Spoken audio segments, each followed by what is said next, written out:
আমরা তো অভাবের মধ্যেই আসলে বড় হয়েছি। আমাদের সেরকম কোনো সাপোর্ট ছিল না যে আমি যে স্বপ্ন দেখব, যেভাবে আমি চলতে চাবো, যেভাবে আমি পড়াশোনা করতে চাবো সেটা হবে না। সেটা আমার ক্ষেত্রেও হয়নি। আসলে আমি কখনো ভাবি নাই সিআরপির এই সর্বোচ্চ পদে আমি বসবো। এটা আল্লাহ পাকের অশেষ রহমত যে আমি সিআরপিকে লিড দিতে পারছি। কারণ এই ধরনের একটি প্রতিষ্ঠানে একজন পেশাজীবী হিসাবে আমি যে কাজ করছি এটা আমার জন্য এটা বিশেষ ব্লেসিং। ফিজিওথেরাপি পেশাতে আমি খুব এনজয় করতাম। আমি যখন রোগীদের চিকিৎসা দিতাম, রোগীরা যখন ভালো হয়ে আমার কাছে আসতো, এসে তারা স্যাটিসফ্যাকশন প্রকাশ করত এবং তারা ভালোভাবে চলাফেরা করত, এটাই আমার কাছে আনন্দের ছিল। বৈষম্যবিরোধী আন্দোলনে আহত ছাত্র জনতাকে কোনো প্রকার আর্থিক পে করতে না হয়, আমরা সম্পূর্ণ বিনা খরচেই এই চিকিৎসাটা দিচ্ছি। আসসালামু আলাইকুম। এনটিভির দর্শকদের স্বাগত জানাচ্ছি। আমি স্পেশাল করেসপন্ডেন্ট জাহিদুর রহমান। দর্শক, আজ আন্তর্জাতিক প্রতিবন্ধী দিবস। আজকে আমাদের অতিথি পক্ষাঘাতগ্রস্তদের পুনর্বাসন কেন্দ্র সিআরপির নির্বাহী পরিচালক ডক্টর মোহাম্মদ সোহরাব হোসেন। মিস্টার হোসেন, এনটিভির পক্ষ থেকে আপনাকে স্বাগতম। আজকে বিশ্বজুড়ে পালিত হচ্ছে প্রতিবন্ধী দিবস, একই সঙ্গে বাংলাদেশেও জাতীয় প্রতিবন্ধী দিবস পালিত হচ্ছে। আজকের এই দিবস ঘিরে আপনাদের কর্মসূচি কী? ধন্যবাদ আপনাকে। আপনি জানেন যে আজকে ৩৩তম আন্তর্জাতিক প্রতিবন্ধী দিবস এবং ২৬তম জাতীয় প্রতিবন্ধী দিবস। এই দিবসে সিআরপি আমাদের যারা সেবা গ্রহীতা আছে, যেমন spinal cord injury, paediatric, musculoskeletal এবং অন্যান্য যে ডিসেবিলিটি, অটিজম, সেরিব্রাল পালসি, তাছাড়াও অ্যান্টি ডিসক্রিমিনেশন মুভমেন্টে অনেকে আহত হয়ে এখানে ভর্তি আছেন, তাদেরকে নিয়ে আজকে সকালে আমরা একটি র্যালি উদ্বোধন করেছি এবং আমাদের ইনক্লুসিভ একটি স্কুল আছে যেখানে প্রতিবন্ধী ছেলেমেয়েরা এবং সাধারণ ছেলেমেয়েরা একসঙ্গে পড়াশোনা করে। তারা একসঙ্গে একটি নৃত্য পরিবেশনের মাধ্যমে আজকে এই দিনটিকে আমরা উদ্বোধনী ঘোষণা করেছি, যাতে করে প্রতিটি মানুষ জানতে পারে যে প্রতিবন্ধী দিবসের গুরুত্ব এবং এই প্রতিবন্ধী মানুষের প্রতি আমাদের দায়িত্ব। সেটা নিয়ে আমরা আজকে কার্যক্রম শুরু করেছি এবং আজকে আরেকটি প্রোগ্রাম আছে, আমাদের বিভিন্ন অতিথিরা আসছেন, সেখানে একটি আলোচনা সভা, এবং সেই আলোচনা সভায় আমরা এই দিবসের গুরুত্ব এবং প্রতিবন্ধী মানুষ সমাজের যে একটি গুরুত্বপূর্ণ অংশ, তারা যে আর্থিকভাবে সামাজিকভাবে বিভিন্ন ভূমিকা রাখতে পারে সেটা নিয়ে আমরা আলোকপাত করব। আমরা একটু এক নজরে জানতে চাই সিআরপির কার্যক্রম সম্পর্কে। সিআরপি আপনি জানেন, centre for the rehabilitation of the paralysed, পক্ষাঘাতগ্রস্তদের পুনর্বাসন কেন্দ্র। ডক্টর ভ্যালেরি টেইলর এই সিআরপি প্রতিষ্ঠাতা, যিনি মুক্তিযুদ্ধের আগে বাংলাদেশে এসেছিলেন, তারপর তিনি প্রতিবন্ধীদের চিকিৎসা সেবা প্রদানে বাংলাদেশে থেকে গিয়েছেন। সিআরপি এখন প্রায় বৎসরে ১ লক্ষর বেশি প্রতিবন্ধী মানুষকে চিকিৎসা এবং পুনর্বাসন সেবা দিয়ে থাকে। তার মধ্যে বিশেষভাবে উল্লেখ্য, আপনি জানেন যে পুনর্বাসনের জন্য physiotherapy, occupational therapy, speech therapy, prosthesis, orthosis, psychological counselling এবং অন্যান্য সেবাসমূহ, এবং এই সেবাসমূহ বাংলাদেশের ১২টি সেন্টারে আমরা দিয়ে যাচ্ছি এবং আমাদের প্রায় ১২০০ স্টাফ মেম্বার এই সেবাটি দিয়ে যাচ্ছে। এবং আপনি জেনে আরও খুশি হবেন যে সিআরপি পূর্ণাঙ্গ পুনর্বাসন করতে গিয়ে যে সকল প্রফেশনাল একসঙ্গে কাজ করা দরকার তারা একসঙ্গে কাজ করছে, এবং যে সকল সেবা খুবই গুরুত্বপূর্ণ প্রতিবন্ধী মানুষের জন্য সেটি দিয়ে যাচ্ছে। Double million offer, Walton fridge কিনে পেতে পারেন ২০ লক্ষ টাকা, রয়েছে কোটি কোটি টাকার নিশ্চিত উপহার। আপনি এমন একজন মানুষ যিনি এই সিআরপির শিক্ষার্থী ছিলেন এবং সিআরপির ইতিহাসে প্রথম পেশাদার একজন ব্যক্তিত্ব, যিনি সিআরপির প্রধান নির্বাহী পরিচালক হিসেবে দায়িত্ব পালন করছেন। এই দায়িত্ব আসার পর কতটা বদলেছে সিআরপি? আমি অত্যন্ত আনন্দিত যে এটা একটা চ্যারিটি মানব সেবা প্রতিষ্ঠান, এবং আমি মানব সেবার এরকম একটি মহৎ প্রতিষ্ঠানে একজন কর্মী হিসাবে কাজ করতে পারছি। আমি মনে করি সিআরপি যেভাবে আগাচ্ছে এটা খুবই ভালো, এবং এখানে প্রত্যেকেরই ভূমিকা রয়েছে, যেমন আমাদের বিভিন্ন স্টাফ মেম্বার, বিভিন্ন সেবা গ্রহীতা এবং বিশেষ করে যারা দাতা, তারা আমাদেরকে গরিব এবং অসহায় মানুষকে সেবা প্রদানের জন্য এগিয়ে আসছে। এবং আপনি জানেন যে দীর্ঘদিন আমি সিআরপিতে কাজ করছি, বাট আমার যে নতুন পজিশন নির্বাহী পরিচালক, সেখানে ২০২০ থেকে কাজ করছি। So CRP like my mother institute, এবং আপনি খুশি হবেন যে আমি এখানে ছাত্র ছিলাম এবং আমি আজকে এই প্রতিষ্ঠানের একটি বড় দায়িত্ব পালন করছি। এবং এই দায়িত্ব পালনে আমি মনে করি যে এই ধরনের প্রতিষ্ঠানে কাজ করা এটা শুধু চাকরি নয়, আমি বলবো যে এটা শুকরিয়া জানাই মহান সৃষ্টিকর্তার কাছে যে আমি মানুষকে সেবা দিতে পারছি, আমার সহকর্মীদের সঙ্গে একটা পরিবার হিসাবে কাজ করতে পারছি। সো পরিবর্তন যদি আমরা চিন্তা করি যে আস্তে আস্তে কী পরিবর্তন হচ্ছে, আমরা চেষ্টা করছি যে সিআরপির যেসব এরিয়াতে গরিব অসহায় মানুষ আছে যারা ঢাকাতে এসে চিকিৎসা নেয়, তারা যাতে তাদের প্রত্যন্ত অঞ্চলে চিকিৎসাটা পায়, সেজন্য আমরা বিভিন্ন সেন্টারগুলো ডেভেলপ করার চেষ্টা করছি। যেমন রিসেন্টলি আমরা রংপুর একটি জায়গা নিয়েছি, রাজশাহীতে একটা জায়গা নিয়েছি, ময়মনসিংহে আমাদের কৃষি বিশ্ববিদ্যালয়ের সঙ্গে একটি জায়গা আছে। এরকম বিভিন্ন জায়গায় আমরা সেবাটি আরেকটু এক্সটেন্ড করার চেষ্টা করছি। আরেকটি হচ্ছে যে আমাদের সেবার মান, আমাদের এখানে যে সেবা দেওয়া হয় পুনর্বাসন সেবা, এটা অনেকটা কম্পেয়ারেবল বহির্বিশ্বের সাথে। হ্যাঁ, হয়তোবা লজিস্টিক্স অথবা ইকুইপমেন্টসের দিক দিয়ে কিছুটা আমরা পিছিয়ে থাকতে পারি, কিন্তু নলেজের দিক দিয়ে আলহামদুলিল্লাহ আমাদের প্রফেশনালরা অনেক ভালো এবং কম্পেয়ারেবল। এবং এদেশ থেকে পাশ করে ইনস্টিটিউট থেকে তারা বাইরে গিয়ে লাইসেন্স নিয়ে প্র্যাকটিস করতেছে। সো আমি এটা এই কারণেই বললাম যে সিআরপি সেবাটা কম্পেয়ারেবল, বাট এখানে যাতে আরও কোয়ালিটি সম্পূর্ণ সেবা মানুষ পায়, গরিব অসহায় পায়, সেটার প্রতি আমরা নজর দিচ্ছি এবং সেটা নিয়ে আমরা কাজ করছি এবং সেটা আলহামদুলিল্লাহ ডেভেলপও করছে। এবং আপনি জেনে অত্যন্ত খুশি হবেন যে আমরা চেষ্টা করি যে ভ্যালি রিটেলের যে আদর্শ, যে একজন গরিব অসহায় মানুষ এসে যাতে সেবাটা পায়, সেজন্য আমরা বিভিন্ন পার্টনারকে সাথে নিয়ে কাজ করছি। যাতে করে একটা হুইল চেয়ার প্রয়োজন, দেখা যাচ্ছে তার 16,000 টাকা পে করা প্রয়োজন। একজন অত্যন্ত গরিব মানুষ যে জাকাত প্রাপ্য, কিন্তু সে তো টাকা দিতে পারছে না, তা আমরা জাকাতের আলাদা ফান্ড রাখি অথবা অন্যান্য ডোনেশন ফান্ড রাখি, যাতে করে তারা এই সেবাটা পায় এবং কেউ ফেরত না যায়। তাছাড়া যারা পে করতে পারে তারা পে করে, কারণ যদি কেউ পে না করে সিআরপিতে চলতে পারবে না। যাদের অ্যাবিলিটি আছে তারা পে করে, যাদের অ্যাবিলিটি নাই তারা পে করে, এভাবে চালিয়ে যাচ্ছে। এবং আমরা আশা করি যে প্রতিবন্ধী মানুষের যে সেবাটা, এটাকে যাতে সুষ্ঠুভাবে বাংলাদেশ দিতে পারে, সেই জন্য বাংলাদেশ সরকারের সাথেও কোলাবোরেটলি আমরা বিভিন্ন সময় কাজ করে যাচ্ছি। সরকার এই বিষয়ে অনেক উদ্যোগ নিয়েছে, বাট বাস্তবায়নে প্রাইভেট এবং গভর্নমেন্ট যদি পার্টনারশিপে কাজ করে, তাহলে এটা আরও ফলপ্রসূ হবে বলে আমি বিশ্বাস করি। সমাজের সুবিধা বঞ্চিত যে মানুষগুলো, প্রতি বছর তাদের কতজন আপনার এখান থেকে গড়ে চিকিৎসা সেবা পান বিনামূল্যে? আমাদের এখানে প্রতি বছর, এখন যদি লাস্ট ইয়ারে আমরা বলি, প্রায় 1 লক্ষর অধিক প্রতিবন্ধী মানুষ চিকিৎসা এবং পুনর্বাসন সেবা নিয়েছে।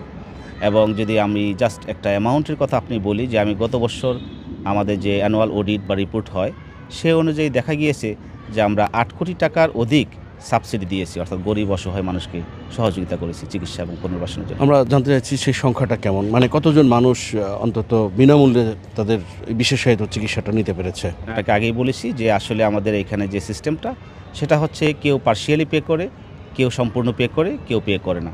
সেই ক্ষেত্রে নাম্বারটা আমি এই মুহূর্তে এক্স্যাক্টলি বলতে পারবো না, তবে আমাদের যে পরিধিটা আছে, যেমন স্পাইনাল কর্ড ইনজুরিতে 100 রোগী ভর্তি আছে, দেখা যাচ্ছে তাদের 50%-এর বেশি তাদেরকে সহযোগিতা করতে হয়। কিন্তু সহযোগিতার একটা মাপকাঠি আছে, যেমন আপনার A category, B category, C category, D category, E category, এরকমভাবে একটা ক্যাটাগরি অনুযায়ী তাদেরকে সাপোর্টটা দেওয়া হয়। সিআরপি নিয়ে আপনার ভবিষ্যৎ পরিকল্পনা কি? সিআরপি এদেশের মানুষের প্রতিষ্ঠান, এদেশের উন্নয়নে সিআরপি অনেক ভূমিকা রেখে আসছে। আমি মনে করি আমরা যারা বাংলাদেশি নাগরিক আছি, যারা দাতা আছি এবং যারা আমাদের সহকর্মীরা আছে, সকলে মিলে এই সিআরপির সেবাটা আরও উন্নত, আরও সহমর্মিতা, আরও সহযোগিতার সাথে যাতে দিতে পারে, সেটা নিয়ে আমরা কাজ করব। কারণ আপনি জানেন যে আমরা বিভিন্ন জায়গায় সেবা নিতে গিয়ে অনেক সময় সঠিক সেবাটা পাই না এবং অনেক সময় প্রতারণার শিকার হতে হয়। কিন্তু যেহেতু সিআরপি একটি সেবাধর্মী প্রতিষ্ঠান, সেটা যাতে সবসময় ঠিক থাকে যে মানুষ সঠিক সেবাটা এখান থেকে পায় এবং আমরা যেন প্রতিটি মানুষকে সেবা দিতে পারি। হ্যাঁ, সিআরপি একাই প্রতিটা মানুষকে সেবা দেওয়া আসলে এখন যে পরিমাণে বেড়েছে সম্ভব না, সেহেতু আমি আগেও বলেছি যে আমাদের অন্যান্য প্রতিষ্ঠান এবং সরকারের সঙ্গে পার্টনারশিপে কাজ করতে হবে, যাতে করে আরও বেশি এই সেবাটা মানুষের গোড়দোড়ায় পৌঁছে দিতে পারি। এবং আমার যেটা আরেকটি পরিকল্পনা, সেটা হচ্ছে অলরেডি আমরা গরিব অসহায় মানুষকে সহযোগিতা করছি।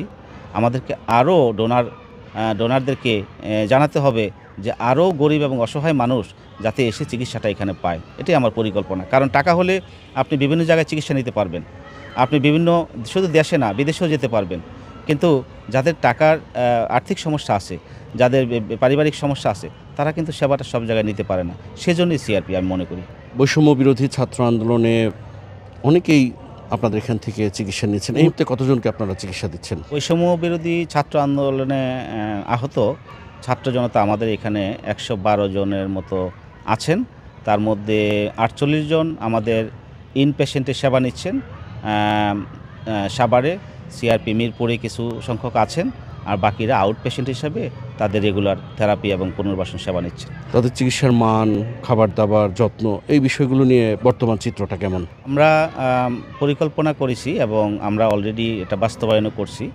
তাদের যে চিকিৎসা অর্থাৎ physiotherapy, occupational therapy, speech therapy এবং আর্টিফিশিয়াল যে লিম্ব লাগানো প্রয়োজন হয়, এটা সম্পূর্ণই আমরা দিয়ে যাচ্ছি সিআরপি থেকে। তাদের মেডিকেল নার্সিং সব চিকিৎসা দিয়ে যাচ্ছি এবং দিয়ে যাব, এবং তাদের যে খাদ্যদ্রব্যের যে সাপোর্ট সেটাও দিয়ে যাচ্ছি। অ্যাকোমোডেশন যাদের প্রয়োজন সেটাও দিয়ে যাচ্ছি। যদিও আমাদের এখন একটু লোডেড হয়ে গেছে, কারণ আপনি জানেন যে আমাদের নর্মাল যে পেশেন্ট আসে তার বাইরে এটা একটা এডিশনাল নাম্বার। তো এডিশনাল নাম্বারটা ম্যানেজ করাটা আমাদের জন্য চ্যালেঞ্জিং, তারপর আমরা দিয়ে যাচ্ছি। আলহামদুলিল্লাহ আমরা এটাও চেষ্টা করতেছি যাতে বৈষম্য বিরোধী আন্দোলনে আহত ছাত্র জনতাকে কোনো প্রকার আর্থিক পে করতে না হয়। আমরা সম্পূর্ণ বিনা খরচেই এই চিকিৎসাটা দিচ্ছি। কতজনের অঙ্গ প্রতিস্থাপনে আপনারা কাজ করছেন? অঙ্গ প্রতিস্থাপনে বেসিক্যালি আরেকটা প্রতিষ্ঠান কাজ করছে, সেটা হলো ব্রাক।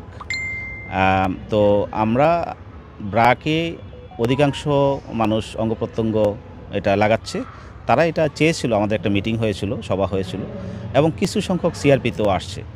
তো তার মধ্যে সিআরপিতে আমার ধারণা এ পর্যন্ত 3 জন অঙ্গ প্রত্যঙ্গ নেওয়ার জন্য প্রসেস করেছে, হয়তো কমপ্লিট হয়নি, হয়তো এটা ট্রায়ালে আছে। আর বেশিরভাগই আপনার ফিজিক্যাল রিহ্যাবিলিটেশন, যাদের দেখা যাচ্ছে হয়তো ইনজুরি হয়েছে, স্পাইনাল কর্ড ইনজুরি হয়েছে, হেড ইনজুরি হয়েছে, অথবা কোনো লিম্ব কেটে ফেলতে হয় না, অথবা ইনজুরি হয়েছে, তাদেরকে পুনর্বাসনটা এখন করে যাচ্ছে। আমরা শুনতে চাই আপনার জীবনের গল্প, আপনার জন্ম, শৈশব, বেড়ে ওঠা, শিক্ষা প্রতিষ্ঠান। আমি অত্যন্ত ক্ষুদ্র একটি মানুষ। আমি আসলে খুব সাধারণ পরিবারে জন্ম নিয়েছি, খুবই সাধারণ। আমার বাবা একজন সরকারি কর্মচারী ছিলেন, উনি এখন রিটায়ার্ড করেছেন। আমি পরিবারের প্রথম সন্তান। আমি লেখাপড়া করেছি সাভার ক্যান্টনমেন্ট বোর্ড স্কুলে, তারপর সাভার কলেজে, তারপর সিআরপিতে আপনি জানেন যে ঢাকা বিশ্ববিদ্যালয়ের অধীনে ফিজিওথেরাপিতে ব্যাচেলার ডিগ্রি হয়, মাস্টার ডিগ্রি হয়, সেটা করি। তারপর আমি নর্থ সাউথ ইউনিভার্সিটি থেকে মাস্টার অফ পাবলিক হেলথে ডিগ্রি করি। তারপর আল্লাহর রহমতে আমি একটা কমনওয়েলথ স্কলারশিপ নিয়ে সিডনি ইউনিভার্সিটি থেকে রিহ্যাবিলিটেশন মেডিসিনের উপর পিএইচডি করি, এবং তাছাড়াও অন্যান্য ক্লিনিক্যাল ডিগ্রি, আমার পেশা রিলেটেড অনেকগুলো ট্রেনিং এবং কোর্স করি। যাই হোক, সেগুলো বড় কথা না। বড় কথা হচ্ছে যে আমি সিআরপিতে যে কাজ করছি, আমার নলেজ এবং সিআরপির যে কাজ, আমি এটাকে এনজয় করি, আমার ভালো লাগে, ইন্টারেস্ট ফিল করি আর কি। শৈশব আমার ভালো ছিল, আমি এখনও ভালো আছি। দোয়া করবেন আমি যেন ভবিষ্যতে ভালো থাকি। আপনি তো এখানে জয়েন করেছিলেন একজন ফিজিওথেরাপিস্ট হিসেবে, তখন কি কখনো স্বপ্ন দেখতেন কিংবা দেখেছেন, কিংবা মনে হতো যে আপনি এই প্রতিষ্ঠানের শীর্ষ পদে একদিন দায়িত্ব পালন করবেন? না, এটা আসলে কখনো মনে করিনি। আমি যখন জয়েন করি এখানে, আমি ভাবছি যে ফিজিওথেরাপিস্ট একটা ভালো পেশা, এবং আপনি জানেন যে ফিজিওথেরাপি পেশাতে আমি খুব এনজয় করতাম। আমি যখন রোগীদের চিকিৎসা দিতাম, রোগীরা যখন ভালো হয়ে আমার কাছে আসতো, এসে তারা স্যাটিসফ্যাকশন প্রকাশ করত এবং তারা ভালোভাবে চলাফেরা করত, এটাই আমার কাছে আনন্দের ছিল। আসলে আমি কখনো ভাবি নাই সিআরপির এই সর্বোচ্চ পদে আমি বসবো। এটা আল্লাহ পাকের অশেষ রহমত যে আমি সিআরপিকে লিড দিতে পারছি, কারণ এই ধরনের একটি প্রতিষ্ঠানে একজন পেশাজীবী হিসাবে আমি যে কাজ করছি, এটা আমার জন্য এটা বিশেষ ব্লেসিং, এবং আমি মনে করি সবার কোঅপারেশন আছে বিধায় আমি কাজ করতে পারছি আর কি। বাট আমি কখনো এটা স্বপ্ন দেখিনি।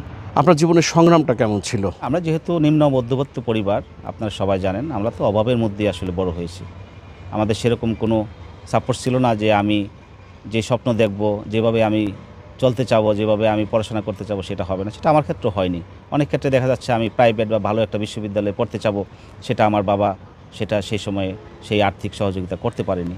অনেক সময় আমি কলেজে ইউনিভার্সিটিতে যাব, দেখা যাচ্ছে যে একটি প্রাইভেট কার অথবা একটি গাড়ি অথবা একটা রিকশায় চড়ে সেখানে গেলে যে টাকাটা 5 টাকা 2 টাকা খরচ হতো, সেটাও আমাকে হিসাব করে চলতে হয়েছে। সেই টাকাটা আমাকে সেভ করতে হয়েছে, কারণ আমার বাবা তো খুব সামান্য আয়ের মানুষ ছিলেন।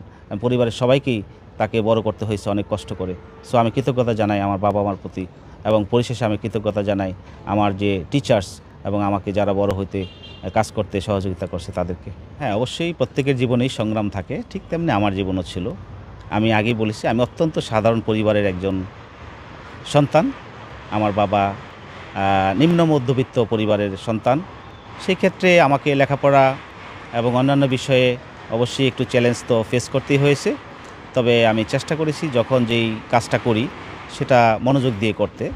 আমি বিভিন্ন সময়ে লেখাপড়ার জন্য স্কলারশিপ বা স্টাইপেন্ড পেয়েছি এবং শেষ পর্যন্ত আমি যখন পিএইচডি করি সিডনি ইউনিভার্সিটিতে, তখন আমি কমনওয়েলথ স্কলারশিপ পেয়েছি। আসলে এটা না পেলে হয়তোবা, এই সহযোগিতা না পেলে আমার এই লেখাপড়াটা হয়তো এতটুকু সম্ভব হতো না। তাছাড়াও চ্যালেঞ্জ ছিল বিভিন্ন সময়, যে পেশাটা আমি এসছি ফিজিওথেরাপি, নতুন পেশা, অনেকেই হয়তো প্রথম দিকে এটা বুঝতো না, যদিও এখন অনেক সচেতনতা এসছে মানুষের মনে। এবং ফিজিওথেরাপি পেশায় যখন আসছি তখনও একটা উদ্বিগ্নতা ছিল যে এই পেশা পড়াশোনা করে আসলে কি হবে ভবিষ্যৎ কেরিয়ার, বা আসলে কি বাস্তবে কি মানুষকে হেল্প করতে পারবো কিনা, কেরিয়ারে কোনো ডেভেলপমেন্ট হবে কিনা, এই ধরনের অনেক চ্যালেঞ্জ ছিল। তাছাড়া পরিবারের প্রথম সন্তান আমি, স্বাভাবিকভাবে আমার দায়িত্ব আছে আমার পরিবারের প্রতি, আমার সমাজের প্রতি। সেই ক্ষেত্রেও অনেক চ্যালেঞ্জ ছিল, বাট টুকি করে আমি একজন ক্ষুদ্র মানুষ হিসাবে যতটুকু পারছি ততটুকু করছি আলহামদুলিল্লাহ। যখন যে অবস্থা আল্লাহ রাখে, শুকরিয়া। আমি মনে করি জীবনের যে অবস্থায় যত চ্যালেঞ্জই থাকুক না কেন, যদি আমি সেই অবস্থায় শুকরিয়া জানাই মহান স্রষ্টার কাছে, সেটাই হচ্ছে বড় স্যাটিসফ্যাকশন। এনটিভির দর্শকদের জন্য কি বলবেন? আপনাকে অনেক ধন্যবাদ প্রথমেই আজকের এই ইন্টারভিউর জন্য, এবং অবশ্যই এনটিভি দর্শকদেরকে অনেক শুভেচ্ছা। আপনারা সবাই ভালো থাকবেন। আমার জীবনের কথা খুবই ক্ষুদ্র, খুবই অল্প কথা। আমি জানি প্রত্যেকের জীবনেরই গল্প আছে। আপনাদের গল্প নিয়ে আপনারা সবাই সুখী থাকেন, ভালো থাকেন, এই কামনা করি। দর্শক, এতক্ষণ আমাদের সঙ্গে ছিলেন পক্ষাঘাতগ্রস্তদের পুনর্বাসন কেন্দ্র সিআরপির নির্বাহী পরিচালক ডক্টর মোহাম্মদ সোহরাব হোসেন। নিশ্চয়ই আগামীতে নতুন কোনো অতিথি নিয়ে হাজির হব আপনাদের সামনে। ততক্ষণ পর্যন্ত সবাই ভালো থাকবেন, সুস্থ থাকবেন, এনটিভির সঙ্গেই থাকবেন। আল্লাহ হাফেজ। Double million offer, Walton fridge কিনে পেতে পারেন 20 লক্ষ টাকা, রয়েছে কোটি কোটি টাকার নিশ্চিত উপহার।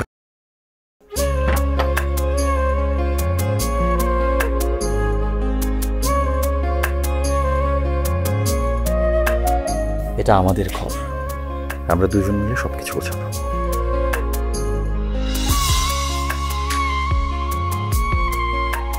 বাহ, এই ঘরটা এতদিন মরে আসছিল, নতুন বউয়ের হাত পরে একটা চক চক চক চক করতেছে। যদি কখনো কোনো ঝড়ে সেসব এলোমেলো করে দেয় তাহলে? আরে তুমি আসছো, তোমার বউয়ের হাতে রান্না খুবই চমৎকার। এলাকাটা ভালো না, একটু সবকিছু চোখে চোখে রাখেন। আমার খাওয়ানিও তোমার কোনো চিন্তা করতে হবে না। এই যে চুড়ি দিয়েছে, শাড়ি দিয়েছে না যে লোক, তার কাছে যাও যাও যাও, শোনো শোনো। পৃথিবীতে মানুষের মানুষের সম্পর্কের বড় সমস্যা কি জানো? ভুল বোঝাবুঝি।